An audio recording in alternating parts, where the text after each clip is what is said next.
Hello everyone. आज के इस वीडियो में हम बात करने वाले हैं पार्क मेडीवर्ल्स आईपीओ के बारे में। तो इस आईपीओ के अंदर जिन जिन को भी अलॉटमेंट मिला है तो उनके लिए आज का ये वीडियो काफी ज्यादा इंपॉर्टेंट रहने वाला है, क्योंकि कल होने जा रही है इस आईपीओ की लिस्टिंग। लेकिन लिस्टिंग डे स्ट्रेटेजी क्या रहनी चाहिए उसे तो हम जानेंगे, लेकिन इसका जीएमपी लगातार दोस्तों हलचल दिखा रहा है बहुत ही ज्यादा नेगेटिविटी में। लेकिन उसकी वजह से आज रात भर सभी के सभी पैनिक सिचुएशन में रहेंगे जिनको अलॉटमेंट मिला है। तो लेकिन दोस्तों लिस्टिंग डे स्ट्रेटेजी क्या रहनी चाहिए और लिस्टिंग के दिन में बड़े ओपनटेक गेम से आपको कैसे बचना चाहिए उसे भी यहां पर आपको बताएंगे। तो आप जरूर वीडियो के अंत तक बने रहें। आज का ये वीडियो सभी अलॉटमेंट वालों के लिए काफी ज्यादा इंपॉर्टेंट रहने वाला है।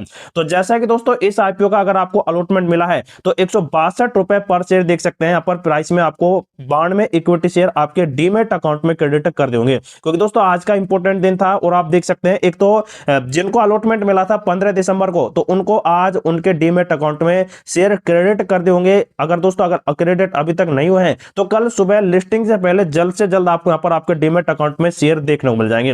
लेकिन जिनको अलॉटमेंट नहीं हुआ था तो उनका पैसा आज रिफंड भी कर दिया होगा। और देख सकते हैं कल इस कंपनी की लिस्टिंग होने जा रही है सुबह 10 बजे के आसपास ही। लेकिन दोस्तों अब सबसे बड़ी बात है कि यहां पर अगर आपको अलॉटमेंट यहां पर अलॉटमेंट नहीं हुआ है तो यहां पर दोस्तों आप देख सकते हैं 14,904 रुपए का अगर आज आपको रिवोक अनलॉक क्रेडिट वगैरह का मैसेज आया है तो आप समझ लें कि आपका पैसा पूरी तरह से रिफंड यहां पर हो चुका है। अगर नहीं हुआ है तो आप देख सकते हैं यहाँ पर 5400 करोड़ के आसपास टोटल अमाउंट आया था इस कंपनी के पास है। लेकिन इनमें से दोस्तों कुछ यहाँ पर 1,000 करोड़ के आसपास का यहाँ पर टोटली इशू साइज था, तो उसको यार रखेगी और 4,000 करोड़ को यहाँ पर वापस करेगी तो थोड़ा टाइमिंग लग सकता है। वैसे दोस्तों आज भी 90-95% को तो यहाँ पर रिफंड कर देगा, लेकिन बाकी के बचे कुछ हैं तो उनको कल 10-11 बजे के आसपास ही रिफंड कर दिया जाएगा।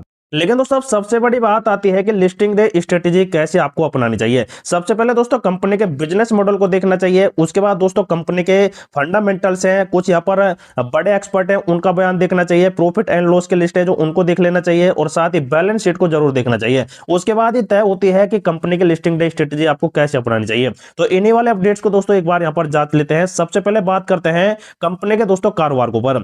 तो उत्तर भारत की सबसे बड़ी अस्पताल श्रृंखलाओं में से एक यह कंपनी है और नए फंड का उपयोग मुख्य रूप से यह ऋणों को यहां पर पुनर्भुगतान और पूर्व भुगतान और अपनी सहायक कंपनी पार्क मेडिसी जो कि देख सकते हैं एनसीआर के तहत नए अस्पताल परियोजनाओं को वित्त पोषण है और उसके बाद बिलो वैंस और रत्नागिरी जैसे इकाइयों के लिए चिकित्सा उपकरण खरीदने और गैर जैविक अधिकरणों के लिए यहां पर करने की योजना बना रही है। तो दोस्तों जो कंपनी की रणनीति है वो आप देख सकते हैं अस्पताल श्रृंखलाओं को और ज्यादा बढ़ाने की। एक तो दोस्तों कंपनी अपने कर्जे को चुकाएगी, लेकिन जो कंपनी के दोस्तों यहां पर और भी कई शाखाएं हैं जिनको दोस्तों ये खरीदने वगैरह और उनमें विस्तार वगैरह करने के अपडेट ये दे रही है और अधिग्रहण देख सकते हैं करने की ये कंपनी योजना बना रही है। डॉक्टर अजीत गुप्ता द्वारा ये संचालित कंपनी है पार्क मेडीवर्ल्ड, जो हरियाणा, दिल्ली, पंजाब, राजस्थान में 14 अपने NABC मान्यता प्राप्त मल्टी सुपर स्पेशलिस्ट अस्पताल को संचालित करती है, जिसमें देख सकते हैं अभी यहाँ पर 3,000 बेड और सितंबर 2025 में 3200 बेड यहाँ पर थे और 1600 बिस्तरों का देख सकते हैं यहाँ पर अपडेट था। तो देखा जाए तो दोस्तों कंपनी की श्रृंखला लगातार बढ़ती जा रही है। साथ ही दोस्तों आप आगे देखेंगे तो यहाँ पर कंपनी के पास 1,000 से भी ज्यादा डॉक्टर हैं, 2100 से भी ज्यादा नर्स हैं और साथ ही देख सकते हैं आंतरिक चिकित्सा, तंत्रिका विज्ञान, उसके बाद ऑन्कोलॉजी, गैस्ट्रोलॉजी, यूरोलॉजी, ऑर्थोपोडी सहित 30 से भी ज्यादा ऐसे यहाँ पर विशेषज्ञों की यहाँ पर टीम है इस कंपनी के पास, जिनमें दोस्तों कंपनी का यहाँ पर दोस्तों परिचालन काफी बेहतर यहाँ पर बन पाया है। तो दोस्तों कंपनी सिर्फ और सिर्फ यहाँ पर चिकित्सा या फिर मेडिकल लाइन से रिलेटेड है, जिसकी वजह से दोस्तों कंपनी की संभावनाएं काफी पॉजिटिव बन रही है और आने वाले टाइम के लिए काफी बेस्ट भी रह सकती है। हालांकि दोस्तों कुछ एक्सपर्ट ने जैसे कि यहाँ पर चॉइस ब्रोकिंग, जिसका मैंने अपडेट सुबह भी दिया था, इन्होंने भी इस वाले कंपनी के लिए आने वाले टाइम के लिए काफी बेहतर बताया है।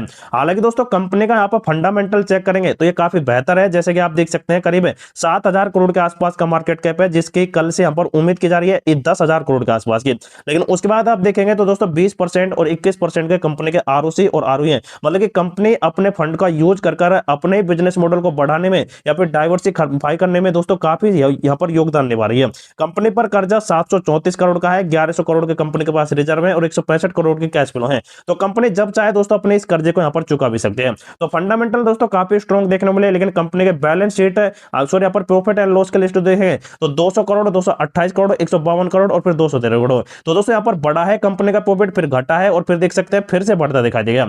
तो कंपनी का दोस्तों यहाँ पर जो ओपनिंग प्रॉफिट रेट है वो दोस्तों लगातार हलचल कर रहा है, जिसकी वजह से कंपनी का जो यहाँ पर कंपाउंडिंग प्रॉफिट ग्रोथ ग्रोथ है वो सिर्फ 5% का बरकरार है पिछले 3 साल का, लेकिन टोटल आप देखेंगे तो दोस्तों 34% के आसपास यहाँ पर देखने को मिला है। उसके बाद दोस्तों आप देखेंगे इस कंपनी के बैलेंस शीट को, तो बैलेंस शीट में दोस्तों कंपनी का 1300 करोड़ से देख सकते हैं करीब 2300 करोड़ के आसपास का लायबिलिटी एंड एसेट यहाँ पर बढ़ता दिखाई देगा। तो मतलब कि कंपनी अपने नेटवर्थ पे भी ध्यान दे रही है और काफी बढ़ती यहाँ पर दिखाई दे रही है। और साथ ही आप देखेंगे कंपनी पर कर्जा 500 करोड़ से 700 करोड़ हो गया है। तो कंपनी अपने यहाँ पर दोस्तों बिजनेस मॉडल को डाइवर्सिफाई कर रही है, जिसकी वजह से कर्जे वगैरह यहाँ पर बढ़ भी रहे हैं। लेकिन दोस्तों जो ये मैंने अपडेट आपको बता दिए हैं लॉन्ग टर्म पर्पज से तो काफी बेहतर ही है, लेकिन दोस्तों आप भी फिर भी अपने फाइनेंशियली एडवाइजर जरूर चला लें। और उसके बाद दोस्तों लिस्टिंग डे स्ट्रेटेजी में आपको सेल बाय एंड होल्डिंग का क्या डिसीजन लेना है उसके ऊपर आप चर्चा कर सकते हैं अपने फाइनेंशियल एडवाइजर से। लेकिन अब बात आती है दोस्तों इस कंपनी के जीएमपी के ऊपर और कैसे यहाँ पर कंपनी लिस्ट करेगी, तो अब आप वो देख लीजिए। जैसा कि दोस्तों आज कंपनी का जीएमपी लगभग यहाँ पर 2 रुपए के आसपास बढ़ता दिखाई दिया है। 162 पर 5.5 रुपए के जीएमपी चल रहे हैं। तो 162 रुपए पर 5.5 को लगाएं तो 167.5 के देख सकते हैं एस्टिमेटेड लिस्टिंग प्राइस देखने को मिल रहा है, जो करीब 3.5% के प्रीमियम दर्शाता है। और एस्टिमेटेड आप देखेंगे तो सिर्फ 500 रुपए के आसपास यहाँ पर बढ़ते दिखाई दे रहे हैं। तो एक लोट साइज पर देख सकते हैं ये अपडेट आपको बढ़ सकते हैं लिस्टिंग के दिन में। लेकिन अब बात आती है कि कंपनी लिस्ट आखिर कैसे करती है। तो सबसे पहले दोस्तों आपको बता देते हैं कि एक यहाँ पर सेबी का नियम होता है T+1 का, उसके माध्यम से कंपनी करीब 9:30 बजे से पौने 10 बजे या फिर 9:50 के आसपास तक यहाँ पर अपनी ट्रेडिंग यहाँ पर चालू करेगी 10-15 मिनट के लिए। तो उसमें दोस्तों जिनको एक तो अलॉटमेंट हुआ है तो वो दोस्तों इसमें खरीदारी भी कर सकते हैं और सेल आउट कर सकते हैं। लेकिन दोस्तों जिनको यहाँ पर अलॉटमेंट नहीं हुआ है तो यहाँ पर खरीदारी भी यहाँ पर कर सकते हैं, सिर्फ ऐसा उनको यहाँ पर अथॉरिटी है। तो दोस्तों आप जब यहाँ पर अलॉटमेंट वाले और नहीं अलॉटमेंट वाले इसमें जब लगातार यहाँ पर सेल बाय की यहाँ पर अपडेट देंगे तो हो सकता है कि दोस्तों कंपनी का यहाँ पर कोई ऐसा प्राइस हो जिस पर सबसे ज्यादा सेल बाय किया जाए और उसी को लॉक कर उस पर कंपनी लिस्ट कर दी जाती है। मतलब कि दोस्तों एग्जांपल के लिए आपको बताएं तो जैसे कि 167 रुपए है और इस 167 रुपए पर अलॉटमेंट वाले और जिनको अलॉटमेंट नहीं मिला है तो वो ज्यादातर यहाँ पर सेल बाय करते हैं 167 वाले प्राइस पर ही। तो इसी प्राइस को दोस्तों लॉक कर दिया जाता है और इसी कंपनी की लिस्टिंग यहाँ पर हो जाती है इस प्राइस पर। तो ये एग्जाम्पल के तौर पर देख सकते हैं ऐसे लिस्ट यहाँ पर होता है।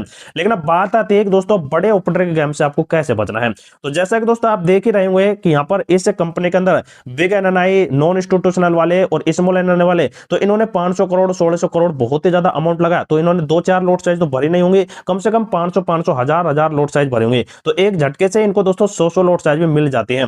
तो 100 लोट साइज दोस्तों अगर जैसे किसी बंदे को मिल भी जाती है तो 100 लोट साइज पर लगभग 50,000 रुपए के आसपास का प्रॉफिट यहाँ पर चल रहा होगा। तो अगर दोस्तों ये प्रॉफिट बुक करते हैं तो दोस्तों 167 से भी नीचे डाउन हो सकता है, क्योंकि इतनी बड़ी यहाँ पर क्वांटिटी में जब कोई बल्क डील होगी तो यहाँ पर शेयर टूटेगा और उसकी वजह से दोस्तों यहाँ पर लॉस यहाँ पर प्रक्रिया चालू हो जाएगी। लेकिन दोस्तों जैसे कि 167 से ये 5 रुपए से भी ज्यादा टूट जाता है तो ये फिर से दोस्तों खरीदारी कर सकते हैं और जिसकी वजह से इनको यहाँ पर सस्ते दाम पर फिर से यहाँ पर दोस्तों शेयर उपलब्ध हो जाता है। तो ये होता है डबल ऑपरेटर गेम। एक तो दोस्तों प्रॉफिट बुक किया और दोस्तों साथ में यहाँ पर इन्होंने सस्ते दामों पर शेयर और खरीद लिए।